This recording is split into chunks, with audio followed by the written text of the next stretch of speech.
문제 하나 내겠습니다. 한번 속으로 맞춰보세요. 하나님께서 이 세상을 만드시고 아담과 하와를 만드셨지 않습니까? 근데 아담과 하와에게 좀 옷을 입혀주셨으면 좋을 텐데 옷을 안 입혀주셨단 말이에요. 왜 하나님께서 옷을 안 입히시고 알몸으로 그렇게 만드신 것일까요? 생각해 보신 적 있으십니까? 옷 만들어주면 그곳에 주머니 만들어가지고 그 주머니 채워달라고 할까봐 그래서 하나님께서 옷을 안 입혀주셨다는 우스개 이야기입니다. 뭐 웃으라고 만든 이야기지만 사람을 아주 잘 표현하고 있는 그러한 이야기이기도 합니다.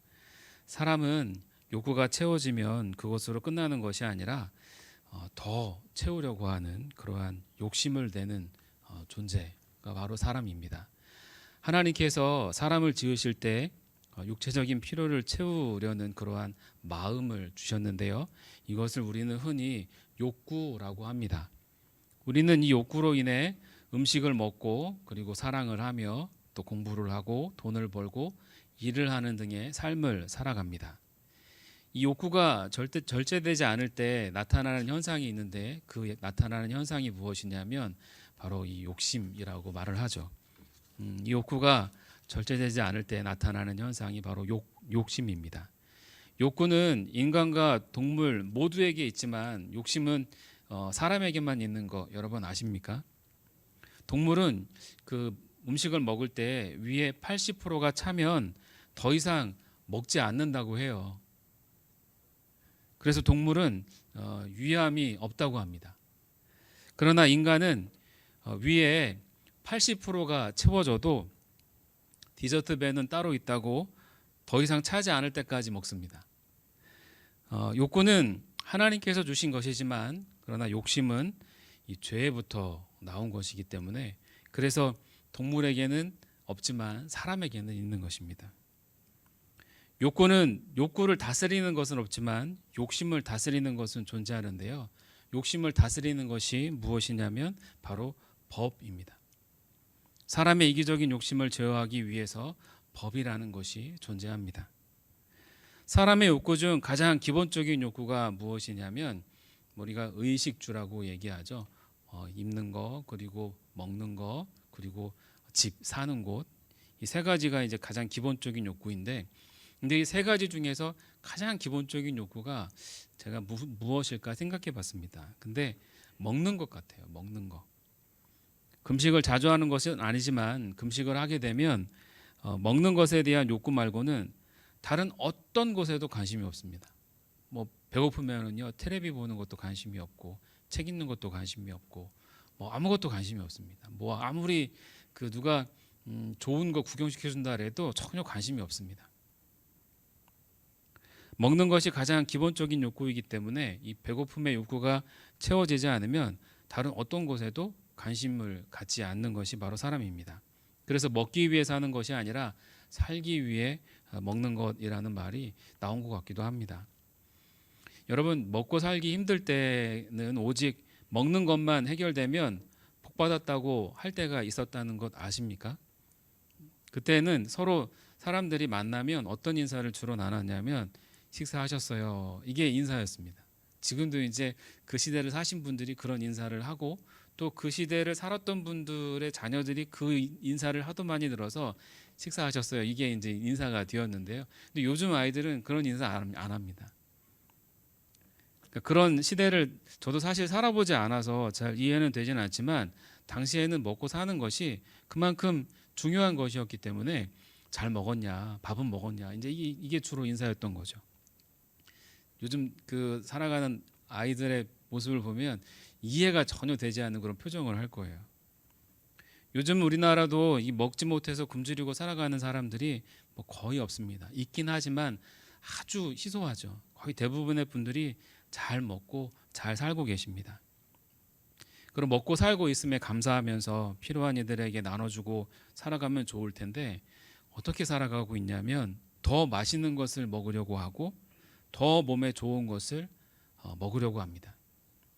그뿐만이 아니라 더 많은 것을 소유하고 누리며 살려 하고 있습니다. 물론 누구나 더 나은 삶을 추구하려고 합니다. 이것은 정상적인 욕구입니다.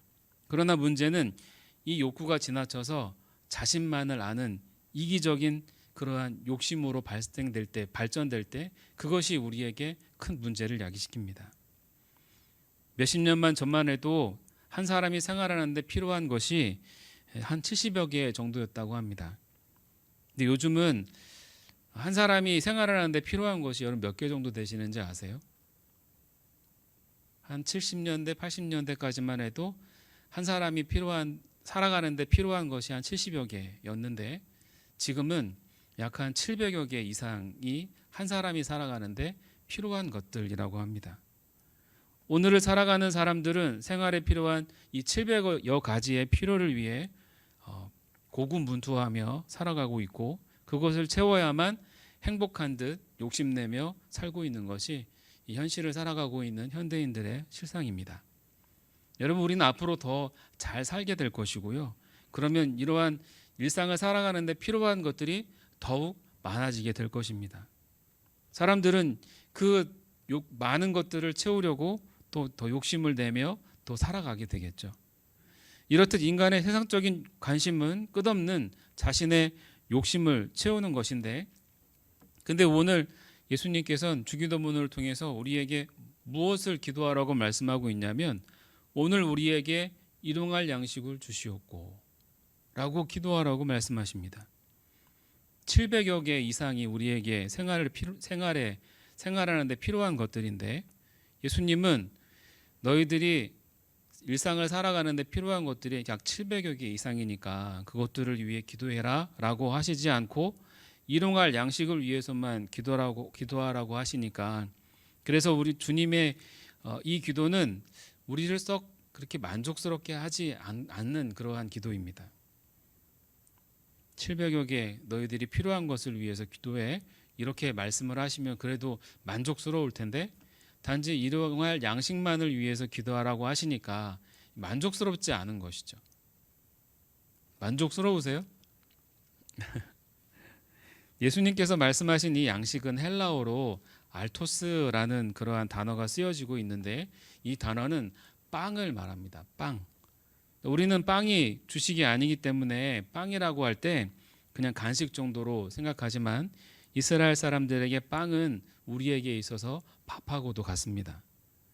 이 양식은 사람이 생명을 유지하기 위해서 반드시 필요한 것을 말합니다. 그러니까 생명을 유지하기 위해 필요한 것은 비단 음식만은 아니지 않습니까? 살아가는데 필요한 것이 여러 가지 많이 있습니다. 오늘을 살아가는 약 700여 가지가 생활하는데 필요하다고 아까 말씀드리지 않았습니까? 그러니까 양식이 말하는 것은 단지 빵만을 말하는 것이 아니라 인생을 살아가면서 필요한 모든 것을 말하기도 한다는 것이죠. 만일 이 양식이 빵만을 말한다면 우리가 하루를 살아갈 때 다른 필요를 위해서는 기도하지 말고 오직 먹을 것만 기도해라 라고 하는 그러한 예수님의 말씀이 됩니다. 빵이라는 뜻의 알토스는 먹는 빵만을 가리키는 것이 아니라 우리가 이 세상에서 생명을 유지하고 살아가는데 필요한 모든 것들을 다 포함하고 있는 것입니다. 그런데 예수님께서 우리의 청원으로 시작되는 이 첫 기도문의 시작을 오늘로 시작하고 계십니다. 일용할 양식도 사실 마음에 들지 않는데 오늘만을 위해서 기도하라는 것도 이렇게 썩 만족스럽지 못합니다. 앞날을 위해서 기도하라는 것이 아니라 오늘 나에게 필요한 것을 위해서 지금 기도하라고 예수님은 말씀하고 있거든요. 우리는 오늘보다는 앞일을 위해서 더 기도하고 싶지 않습니까? 우리의 필요는 오늘보다 내일 더 많이 필요하다는 생각을 갖고 있기 때문입니다. 그런데 예수님께서는 내일을 위해서가 아니라 오늘을 위해서, 지금을 위해서만 기도하라고 말씀하고 계십니다. 지금 필요한, 오늘 필요한 것을 너희들은 구해라 라고 말씀하고 있는 거예요. 근데 왜 오늘 필요한 것만을 위해서 예수님께서 기도하라고 말씀하신 것일까요? 그 이유를 알기 위해서는 구약에 나오는 출애굽기를 좀 봐야 합니다. 애굽에서 해방되어 광야에서 생활하던 이스라엘 백성들에게 하나님께서 만나를 내려주셨습니다. 하나님께서 이스라엘 백성들에게 내려주신 이 만나를 거둘 때 세 가지 규칙을 정해주셨는데요. 이 세 가지 규칙에는 예수님께서 오늘 우리에게 일용할 양식을 위해 기도하라는 그 중요한 의미를 발견할 수 있는 그 이유가 이 세 가지 규칙 속에 담겨져 있습니다. 출애굽기 16장에는 하나님께서 이스라엘 백성들에게 만나를 주시면서 세 가지 규칙을 말씀해 주셨습니다. 첫 번째는 개인이 한 오멜만 취하라.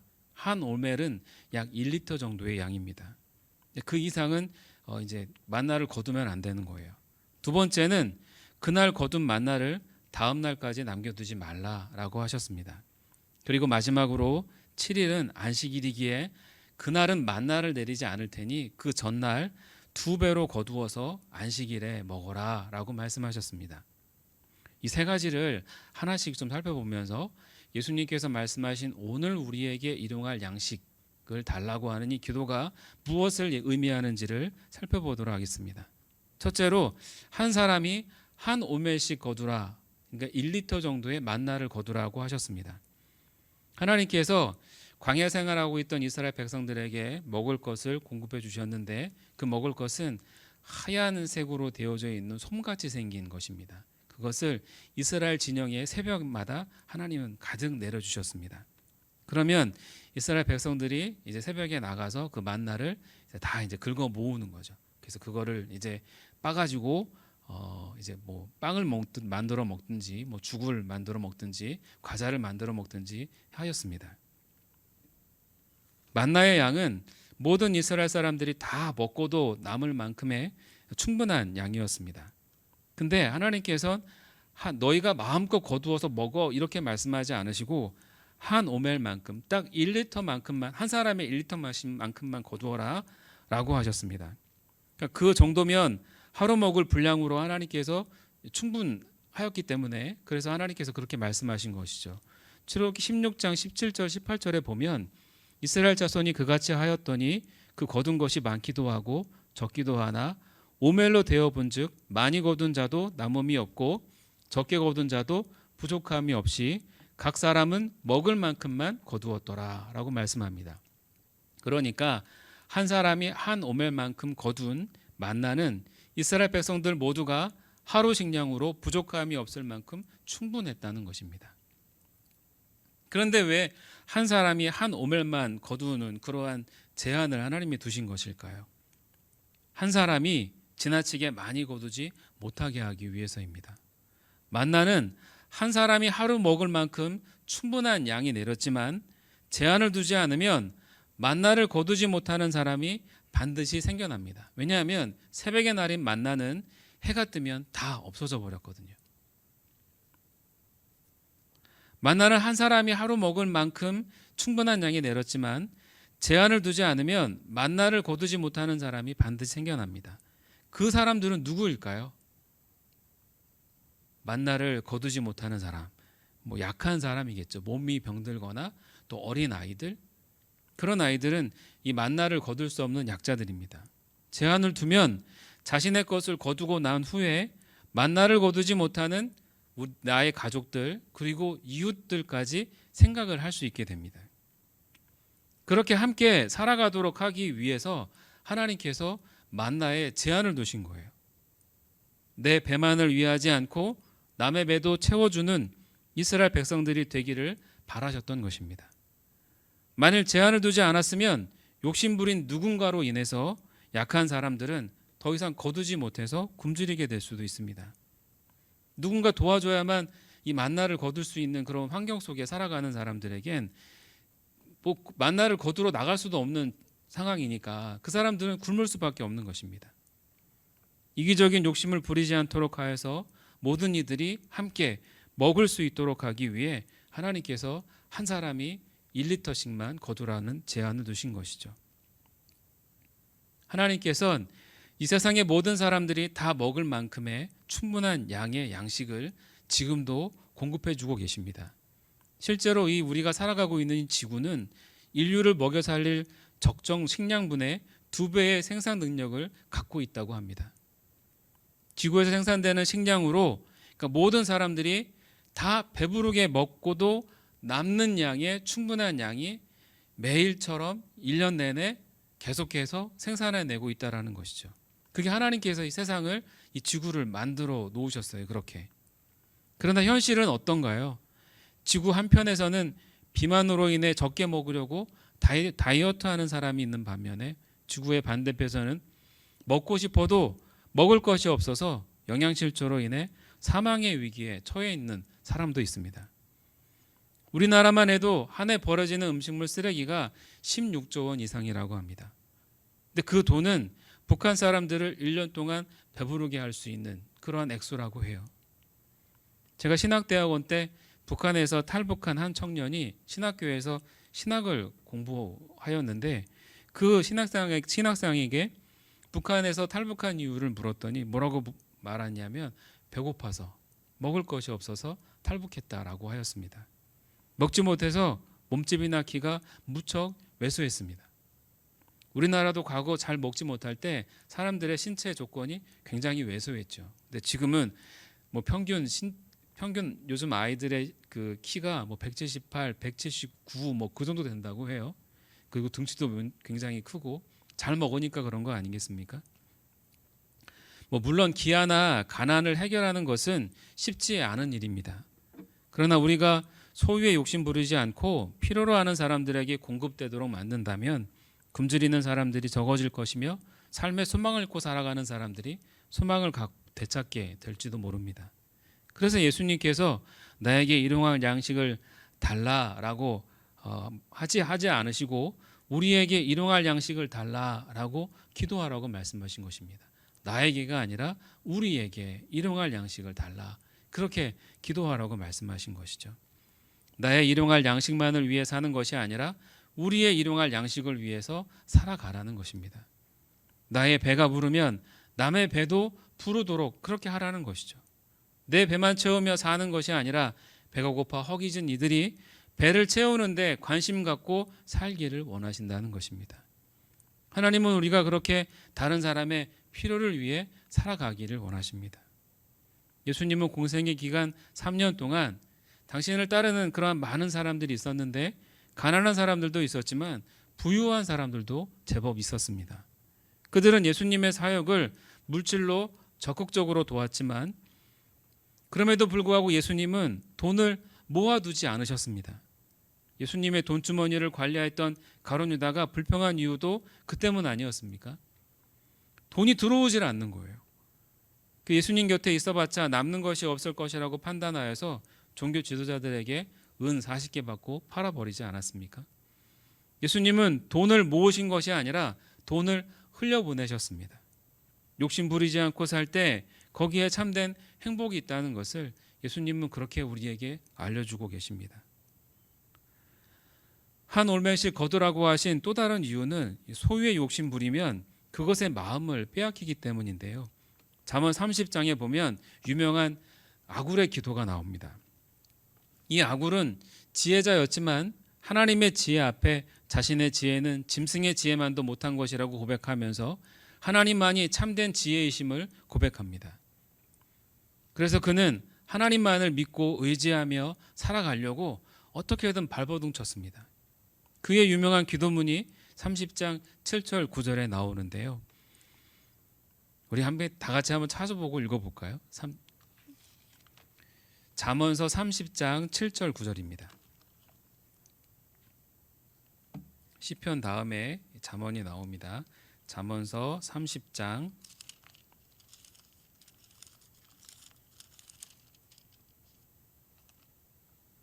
7절 9절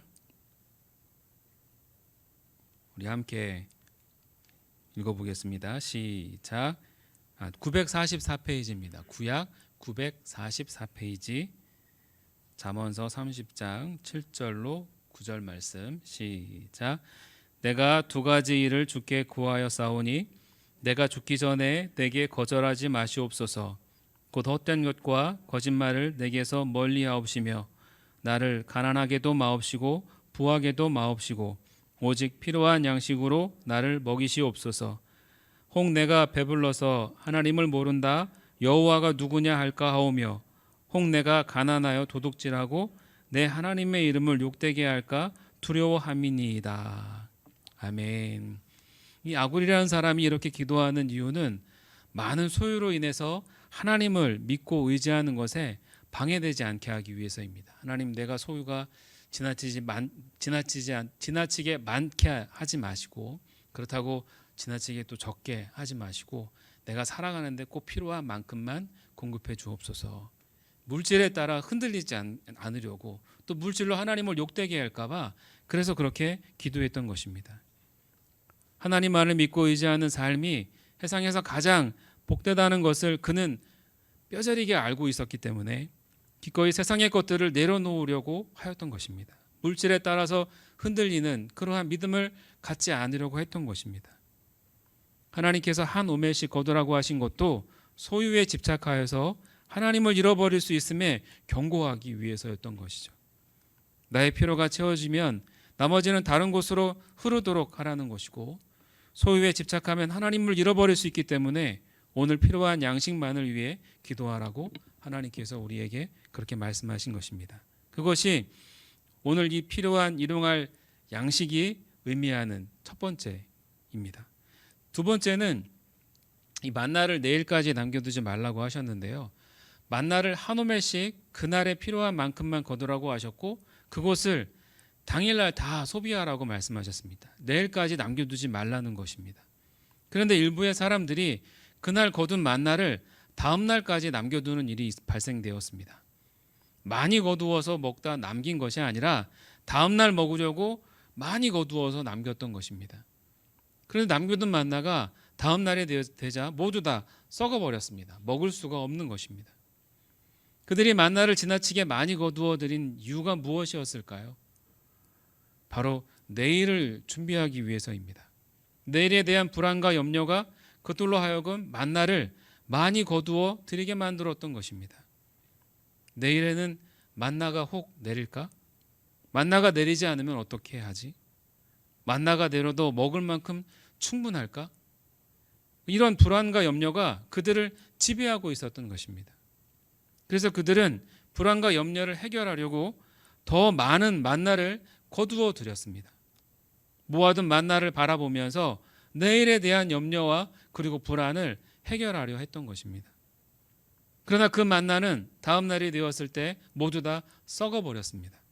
아무짝에도 쓸모없는 것이 되어버렸습니다. 결코 만나로는 그들의 불안과 염려를 해결할 수가 없었던 것입니다. 하나님께서 다음 날까지 남겨둔 만나를 썩게 하셨는데 그것을 사람의 미래를 책임질 수 없는 것임을 알게 하기 위해서입니다. 우리는 우리를 불안하게 하고 염려하게 하는 것들로부터 벗어나기 위해서 준비합니다. 즉 미래에 대한 보장을 위해 쌓아둔다는 것입니다.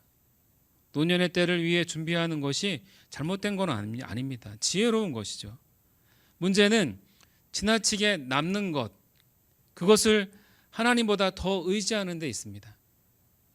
우리가 보험을 들고 저축을 하고 집을 장만하는 것 나쁜 것이 아닙니다. 근데 그것을 하나님보다 더 의지하게 된다면 그것이 문제가 될 수 있는 것입니다. 그것이 우리의 마음을 안정되게 하도록 보장해 주는 것 같지만 결국 그것은 도박을 하는 것과 다르지 않습니다. 왜냐하면 우리가 쌓아두는 것들로는 결코 우리의 미래가 보장되지 않기 때문입니다. 누가복음 12장에 보면 바보 부자에 대한 예수님의 비유의 말씀이 나옵니다. 이 부자가 많은 소출을 거두었습니다. 창고가 부족하여서 고민하다가 기존의 곳간을 헐고 더 큰 곳간을 지어서 그곳에 많은 소출을 쌓아 놓았습니다. 그리고 그 곳간을 바라보면서 스스로에게 영혼아 여러 해 쓸 물건을 많이 쌓아 두었으니 평안히 먹고 마시고 즐거워하자 라고 하면서 그렇게 기뻐하였습니다. 그것을 바라보며 자신의 미래는 보장된다 라고 생각했습니다. 그러나 다음 날이 되었을 때 하나님께서 그의 생명을 거두어 가시죠. 그는 정작 중요한 영혼의 안식을 위한 준비는 조금도 하고 있지 않았던 것입니다. 그것을 예수님은 하나님에 대하여 부요하지 못한 자라고 말씀하십니다. 그의 미래가 보장될 것이라고 생각했던 고가는 그의 미래를 전혀 보장해 주지 못했습니다. 미래를 보장해 주는 것은 세상에 대한 소유에 있지 않습니다. 하나님에 대하여 부요한 자만이 미래의 보장을 반드시 받게 되어져 있습니다. 예수님께서 말씀하신 부자와 거지의 비유도 같은 의미입니다. 부자는 자신의 미래를 소유에 두었고 거지는 자신의 미래를 하나님께 두었습니다. 비록 두 사람이 이 세상에서의 삶은 너무나 다르게 살아갔습니다. 부자는 호화로운 삶을 살았고 거지는 부자의 집에서 나오는 남는 음식으로 끼니를 때우며 개들이 자신의 그 피부병, 그 헌대를 핥는 그러한 비참한 신세였습니다. 그러나 죽은 후에 세상에서는 그 반대가 되었습니다. 세상에 대하여 부유한 자는 미래를 보장받지 못했지만 하나님에 대하여 부유한 자는 반드시 미래가 보장을 받는다는 그러한 말씀을 우리에게 해주고 계신 것입니다. 세상에 있는 것으로 소유 삼으면 결국 썩습니다. 소유한 것만 썩는 것이 아니라 소유한 사람도 썩게 되어져 있습니다. 그것으로는 우리의 미래를 보장받지 못합니다. 우리의 미래를 보장해 주는 것은 소유에 있지 않습니다. 예수님을 믿는 믿음과 하나님을 위해 사는 삶만이 우리의 미래를 보장해 줄 수 있습니다. 이것이 오늘 필요한 양식만을 위해 기도하라는 두 번째 뜻입니다. 마지막으로 이 안식일에는 만나가 내리지 않을 테니 전날 2배로 거두라고 그렇게 말씀하셨습니다. 하나님께서는 안식일 날 먹을 만나까지 거두어 드리도록 전날 2배의 만나를 내리셨는데요. 그리고 안식일에는 만나를 내리지 않으셨습니다. 말씀대로 순종한 사람들은 안식일 전날 2배로 거둔 만나로 인해 안식일에 배불리 먹을 수 있었습니다. 그러나 그 말씀대로 순종하지 않는 사람들이 있었는데 그들은 안식일에도 만나가 내릴 것이라고 생각하여서 둘로 나간 사람들입니다. 안식일 전날 2배로 거둔 것이 아니라 평상시와 같이 한 오멜만 거두었던 것이죠. 분명 주중에는 한 오멜 이상 거두면 나머지는 그 다음 날은 썩어서 없어졌습니다. 그런데 안식일 전날은 2배로 거두라고 하시는 이 말씀을 믿지 않은 그들이 결국 그 전날 2배로 거두지 않았던 것이죠. 다음 날 만나가 썩을 것이라고 생각했던 것입니다. 알 수 없는 내일을 하나님께서 책임져 주시겠다고 하셨지만 그들은 내일을 책임져 주시는 하나님을 믿지 못한 것입니다. 하나님께서 자신들의 미래를 책임져 주시는 분으로 여겼다면 그러한 행동은 그들이 하지 않았을 것이죠. 하나님의 말씀대로 순종했을 것입니다. 하나님을 믿지 못했기 때문에 자신의 미래를 책임져 주실 것이라는 그 하나님을 믿지 못했기 때문에 그는 하나님의 말씀대로 순종하지 않았던 것이고 안식일이 되었을 때 그 안식일에 내리지 못한 만나로 말미암아 그들은 먹지 못했습니다. 하나님께서 우리에게 주일에 안식하라고 하시는 것은 우리의 미래를 책임져 주신다는 그 믿음으로 살도록 하기 위해서입니다. 미래를 위해 다른 박질하는 수많은 사람들 속에서 주일에 안식한다는 것은 쉬운 것은 아닙니다. 다른 사람 다 쉴 때 쉬고 다른 사람 다 놀 때 놀면 성공하지 못한다는 생각이 우리 안에 있습니다. 그리고 주일은 또 사업하는 사람들에게 있어서 또 가장 또 돈을 많이 벌 수 있는 또 기회 아닙니까? 사람들이 가장 많이 몰리는 때이기 때문에 큰 돈 벌지 못한다는 그러한 생각을 갖게 됩니다. 주일날 쉼으로 손해본다는 것은 미래를 잃는 것과 마찬가지로 여깁니다. 그러나 돈은 우리의 미래를 책임지지 못합니다. 우리의 미래를 보장해 주지도 않습니다. 오직 우리의 미래를 책임져 주시는 분은 하나님 한 분뿐이십니다. 그분만이 우리의 미래를 책임져 주실 수 있으십니다. 오직 그분으로부터 모든 것이 다 나오기 때문이죠. 오직 하나님만을 믿고 의지할 때 우리의 미래가 보장됩니다. 우리가 주일날 안식한다는 것은 우리의 미래를 주님께서 책임져 주신다는 그러한 고백과도 같습니다. 우리가 그와 같은 고백으로 주일을 안식하며 예배할 때 주일뿐만 아니라 일주일의 삶을 주님께서 책임져 주십니다. 물론 그렇게 할 때 손해를 보는 것도 있긴 합니다. 그러나 우리의 삶은 돈이 보장해 주는 것이 아닙니다. 오직 하나님께서 보장해 주십니다. 만나를 내려주시면서 세 가지 규칙을 지키라고 하셨지만 사실 이 모든 것은 한 가지에 집중되어 있습니다. 하나님께서 우리의 미래를 책임져 주신다는 사실입니다. 그러므로 소유에 집착하는 인생이 아니라 하나님에 대해 부유한 그러한 인생이 되라는 것이죠. 왜냐하면 그분에게 생명이 있기 때문입니다. 그분에게 모든 것이 있기 때문입니다. 이스라엘 백성들에게 만나는 생명과도 같은 것입니다. 이 만나는 오로지 하나님께로부터 왔습니다. 그분을 의지하며 살 수 있지만 그분을 의지하지 아니하면 죽음이 기다리고 있습니다. 만나는 하나님께로부터 오는 생명을 의미합니다. 우리가 오늘 우리에게 일용할 양식을 주시옵고 라고 기도한다는 것은 우리의 생명이 하나님께 달려있기에 그분만을 의지하며 살아가는 삶을 살겠다는 그러한 기도입니다. 오로지 나는 그분께로부터 오는 은혜로만 살아가는 존재임을 의식하며 살아가라는 주님의 말씀이기도 합니다. 오늘 우리를 두렵게 하는 것이 무엇입니까? 우리를 두렵게 하는 것은 알 수 없는 미래입니다. 누구도 그 미래를 보장할 수 없습니다. 어떤 것도 우리의 미래는 보장해 줄 수 없습니다. 내 인생이 안개 낀 것처럼 전혀 알 수 없어도 해가 떠오르면 안개는 사라집니다. 어두운 터널을 가는 것 같지만 터널의 끝에는 반드시 밝은 빛이 기다리고 있습니다. 무엇을 말하는 것이냐면 하나님만이 우리의 내일을 보장해 줄 수 있다는 것입니다. 우리에게 지금 필요한 것은 나의 내일을 위한 양식을 의존하며 살아가는 것이 아니라 내일의 양식을 주시는 예수님을 믿고 의지하는 것입니다.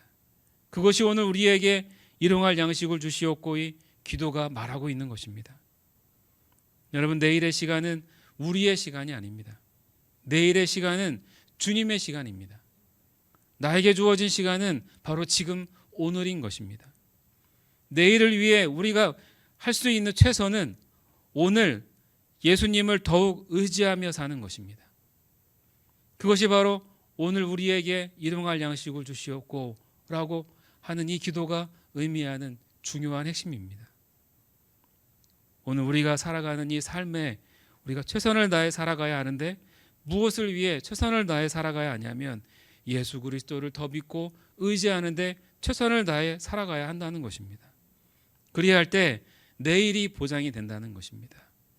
내일은 우리의 시간이 아닙니다. 내일은 하나님의 시간입니다. 우리가 오늘 최선을 다해 예수 그리스도를 믿고 의지할 때 내일 하나님께서 우리의 시간을 책임져 주시는 것입니다. 오늘 우리에게 일용할 양식을 주시옵고 이 기도가 바로 그와 같은 것을 우리에게 말씀해 주고 있는 것이고 우리가 오늘 기도해야 할 것이 무엇인지를 알려주고 있습니다. 오늘 우리가 최선을 다해 주 예수 그리스도를 의지할 때에 내일의 시간이 보장된다는 이 귀한 사실을 깨닫고 오늘 최선을 다해 예수 그리스도를 더 굳게 믿고 의지하며 나가실 수 있는 우리 모두가 되시기를 주님의 이름으로 축복합니다.